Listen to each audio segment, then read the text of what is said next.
So guys, you hear about the hockey team's big win the other day? No, don't! Hockey. Tried to tell you. Hockey. We're going to want to include the top of the head and the feet. Make sure that we get the feet We're gonna want in. hockey. Yep.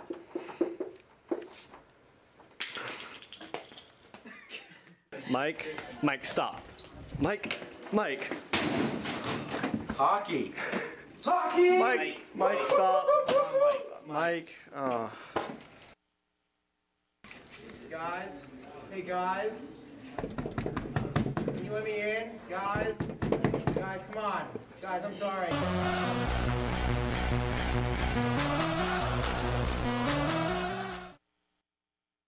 CHS, hockey is back.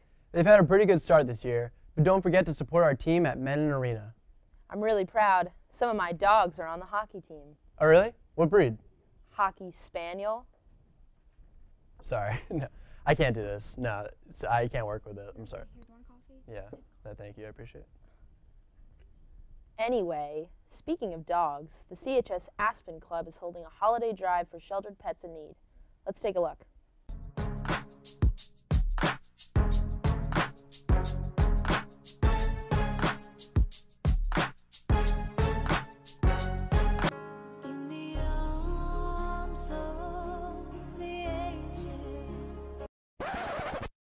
We've all seen that one sad animal commercial that makes you cry every time. As much as we try to ignore it, animal abuse and neglect are very real issues. Fortunately, the CHS ASPIN Club strives to make a difference at St. Hubert's Animal Shelter in Madison. For the month of December, ASPIN is holding a drive for items on the shelter's wish list.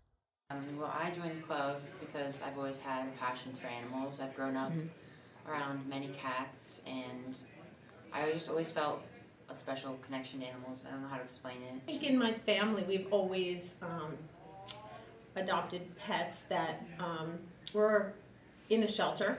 My sister also fosters a lot of dogs. When things get busy and things get hectic, I always take a break, pet Mal, pet Tiggy, and remember why we're here, because it's such an important organization, and we do so much great work for homeless pets. We are in touch with the coordinator at St. Hubert, so this year we're in the middle of having a drive. We're asking for canned food, blankets, toys, peanut butter, anything pet and pretty much cat and dog related. I think the most important thing is making sure that we get the organizing done to make sure that we make enough money to give to the shelters. We have an anonymous donor who matches us to $1,000 at the end of the year, who also donates with us, so we always try to meet that goal first and foremost. We depend a lot on community groups, just like the ASPIN Club. They promote community awareness, it gets our St. Hubert's name out there, and also we get a lot of needed supplies, monetary donations, things that we need for the animals. So you guys play a super important role in our daily activities and help us keep doing what we do.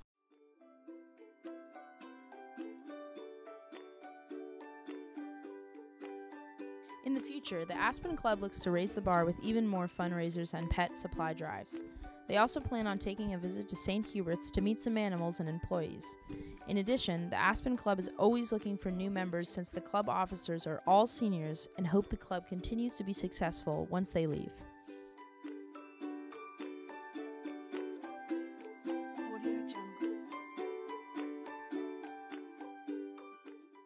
The shelter is open 7 days a week for adoption. We are open from Wednesday through Saturday 12 to 6 and Sunday through Tuesday 12 to 4.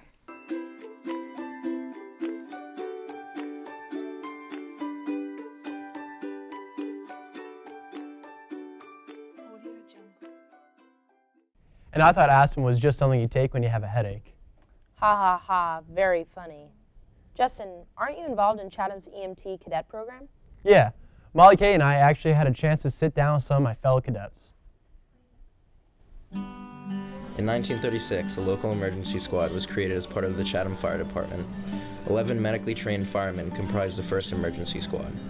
In 1951, the Chatham Emergency Squad, Inc. was established as the independent corporation it is today. New members were soon recruited and trained. Their jobs were responding to emergency scenes and 24-hour transportation services. Today, the squad has grown exponentially, with a total of 88 members and an average of 1,200 calls a year. My name is Amanda Wilson and I'm a junior. Hi, I'm William Mitchell. I'm a senior. I'm Jay Krigler and I'm a senior. There's actually a lot of training that goes into it. 24 hours every single week. 250 hours plus 12 hours of hospital volunteer time. As an EMT, you're asked to always be ready to help other people.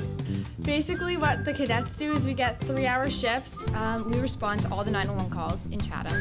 Being an EMT has taught me a lot of responsibility because really when you're on a call, you're in charge of someone's life. I can relax easier because on calls you get really stressed out. They learn EMT life-saving skills which will stay with them for the rest of their lives. You kind of see Chatham in a different way. It's more behind the scenes and you see what happens in Chatham. I think how great the people on the squad are, how nice they are to me, even though I'm younger, I'm 18, much younger than them and have a lot less experience, they're still there and they're very supportive of me. I mean, at least in Chatham, the people here are just so great. I know everyone on my crew, I have their phone numbers, and sometimes they'll just text me about a call and ask me what I thought about it, if it was interesting. Morse communication, Chatham Township Fire, attention engine 10, rescue 14, Chatham EMS. I get an adrenaline rush. At first, I was pretty anxious about going on a call.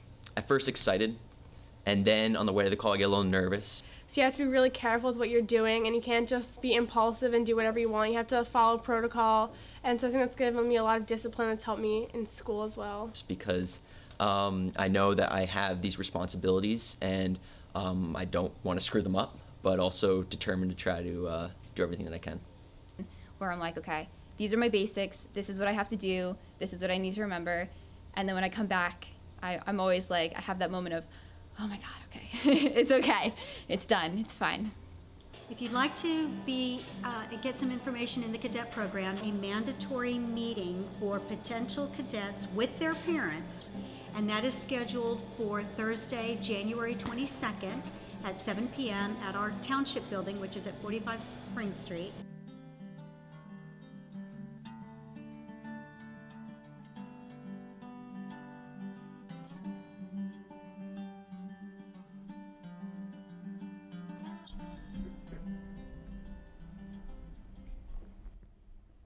Wow, I feel good knowing that I have a group of people dedicated to keeping us safe and healthy. Thanks, Mo. Means a lot. No problem. Have you started Christmas shopping yet? No, everything is so expensive. I know what you mean. Mr. Steinmetz's marketing class had it easy, though. They were selected to conduct a study in which they were given a $100 gift card and taken in the mall. That sounds awesome. Let's take a look.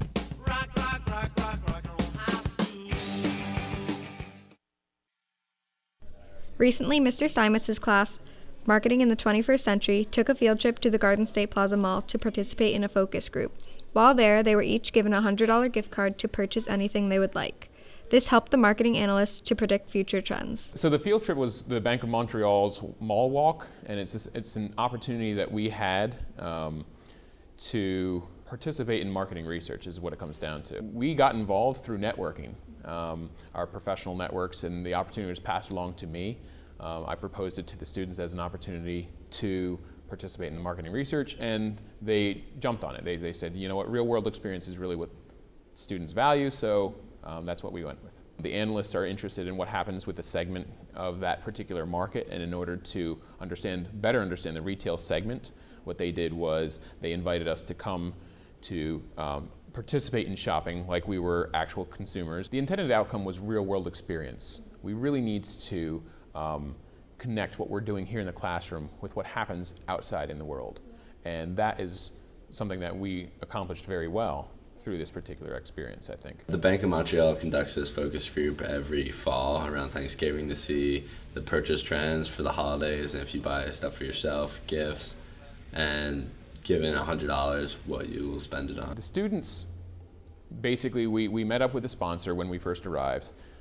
They had a brief discussion on what their expectations were.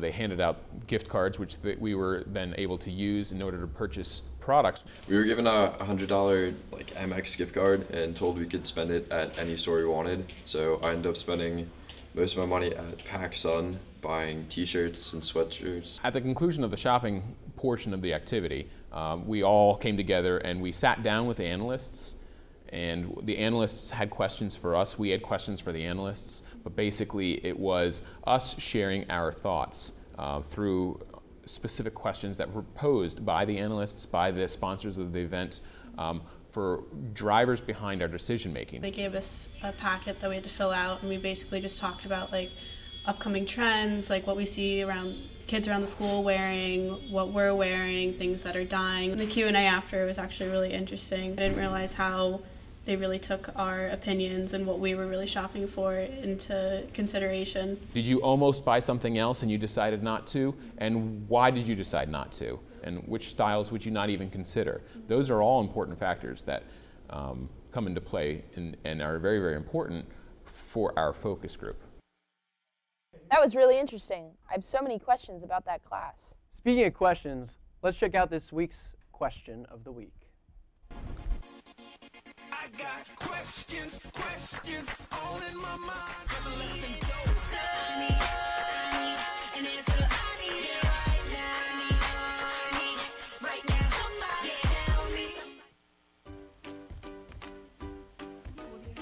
What's one item you can't live without?